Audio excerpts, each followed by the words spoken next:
আজ থেকে আসন্ন ঈদুল আজহা উপলক্ষে দূরপাল্লার বাসের অগ্রিম টিকিট বিক্রি শুরু হয়েছে। বাংলাদেশ বাস ট্রাক ওনার্স অ্যাসোসিয়েশনের পূর্ব নির্ধারিত সিদ্ধান্ত অনুযায়ী সকাল থেকে বিভিন্ন বাস কোম্পানি অনলাইন ও কাউন্টার দুই মাধ্যমে অগ্রিম টিকিট বিক্রি করছে। জানা গেছে 21শে মে থেকে ঈদের আগ পর্যন্ত যাত্রার জন্য অগ্রিম টিকিট বিক্রি করা হচ্ছে। চাহিদা সবচেয়ে বেশি 24শে মে রাতের, 25শে মে সারাদিনের এবং 26শে মে সকালের টিকিটে।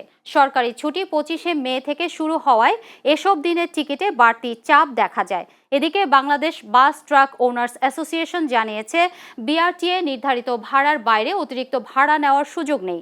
অনলাইন প্ল্যাটফর্মগুলোতেও একই ভাড়া কার্যকর থাকবে। পাশাপাশি প্রতিটি কাউন্টারে বিআরটিএ অনুমোদিত ভাড়ার চার্ট টাঙানো বাধ্যতামূলক করা হয়েছে।